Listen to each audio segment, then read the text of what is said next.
एक शाम प्राची टीवी पर सीरियल देख रही होती है, तभी उसकी सास वहाँ आती है। अरे सीरियल में तो ऐसे मग्न है जैसे आज रात का खाना पड़ोसी आकर बनाएंगे। मुझे पता ही नहीं था आपने अपने बेटे की शादी पड़ोस में भी की हुई है। हैं? मतलब? मतलब इस घर में सारा काम बहू ही करती है, आप तो सिर्फ खर्राटे मारती हैं। अच्छा जी, फिलहाल तो तुम आराम फरमा रही हो, चलो जाओ, ये मेरे टीवी देखने का समय है। आहा, इसीलिए मुझे भगाया जा रहा है। सॉरी, अब तो बिल्कुल नहीं जाऊंगी। प्राची की इस बात पर दोनों सास बहू के बीच टीवी रिमोट के पीछे बच्चों जैसी छीना झपटी शुरू हो जाती है, जिसके बीच श्लोक भी काम से घर वापस आ जाता है। आज मेरी चूहे बिल्ली की जोड़ी किस बात पर झगड़ रही है? अरे तेरे बीवी मुझे टीवी ही नहीं देखने दे रही। अरे तुम्हारी मम्मी मुझे खाना बनाने के लिए फोर्स कर रही है। अरे वाह, ऐसे बेतुके रीजन पर तो बच्चे भी झगड़ा नहीं करते। अरे मुझे कुछ मत बोल, सब इसने ही शुरू किया है। हाँ हाँ, जैसे आप तो बहुत दूध की धूली है ना। अरे बस, दोनों चुप। प्राची जाओ, खाने की तैयारी करो। और माँ तो छोड़ो, तुम्हें क्या बोलूं, शांति से अपना सीरियल देखो, मुझे दोबारा लड़ने की आवाज सुनाई नहीं देनी चाहिए। ऐसा बोलकर श्लोक वहाँ से चला जाता है, जिसके पीछे पीछे प्राची भी कुछ न कुछ बड़बड़ाते हुए रसोई में चली जाती है। हाँ हाँ, सासू जी को तो कुछ बोलेंगे ही नहीं, बस मुझ पर ही हुक्म चलता है, खाना बनाओ, जैसे मैं इनके घर में खाना बनाने के लिए आई हूँ। इसी तरह शाम बीतती है और रात को श्लोक और प्राची की सास खाना खाकर सोने चले जाते हैं, लेकिन प्राची गुस्से में कुछ खाए बिना काम में ही लगी रहती है।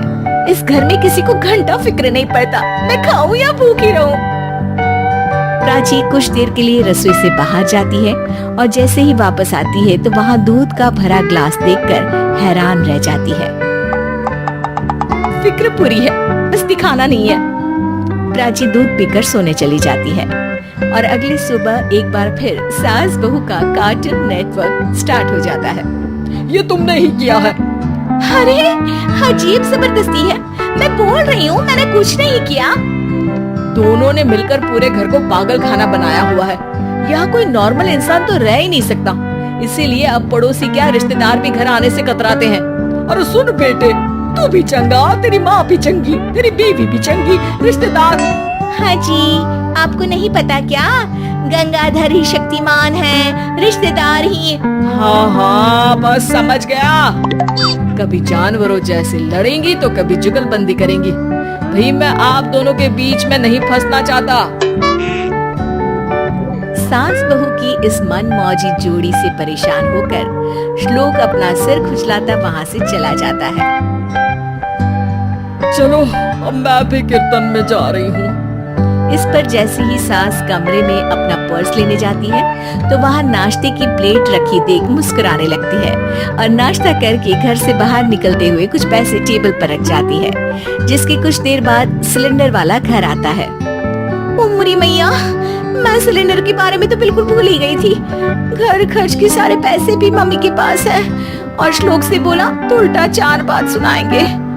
प्राची ये सोच ही रही होती है कि अचानक उसका चेहरा चमक उठता है और वो घर में आकर इधर उधर देखने लगती है। तभी उसकी नजर टेबल पर रखे पैसों पर पड़ती है, जिन्हें वो सिलेंडर वाले को दे देती है। ये सब श्लोक देख लेता है। अच्छा बेटे, इतना बड़ा घोटाला, सबके सामने मैं तेरी दुश्मन और पीठ पीछे तेरी मेरी यारी। इस पर श्लोक एक प्लान बनाता है और शाम को सब एक साथ बैठे होने पर बोलने लगता है। माँ, तुम दोनों की बहुत लड़ाई होती है, इसलिए मैं सोच रहा हूँ कि प्राची को उसके घर छोड़ाऊं, इससे वो भी खुश रहेगी और तुम भी। अचानक श्लोक की ये बात सुनकर सास बहू शौक से उसकी तरफ देखती है। अरे ऐसे कैसे घर छोड़ाओगे, मुझे कहीं नहीं जाना। अरे तुमने बोला नहीं पर मैंने सुन लिया, तुम्हें मम्मी के साथ रहना अच्छा नहीं लगता, मुझे पता है। अरे वो अरे, जब बहू खुद कुछ काम बोले तो वो तुझे सुनता नहीं, और अब जो इसने बोला ही नहीं वो तू समझ गया। जब उसे नहीं जाना तो फिर जबरदस्ती क्यों कर रहा है? अच्छा, फिर आपको मौसी के घर छोड़ाता हूँ, बस अब आप दोनों एक घर में एक छत के नीचे नहीं रह सकती।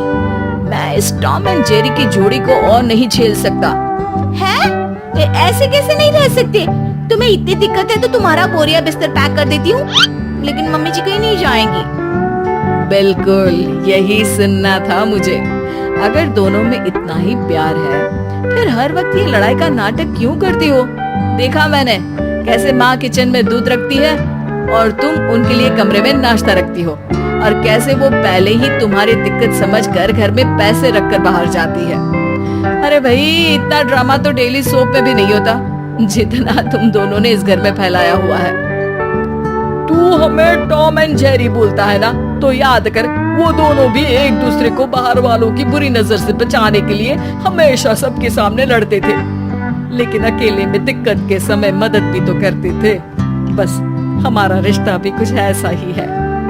और वैसे भी अगर सास बहू में तू मैं नहीं होती तो दुनिया वालों को कहानियाँ कैसे मिलेंगी?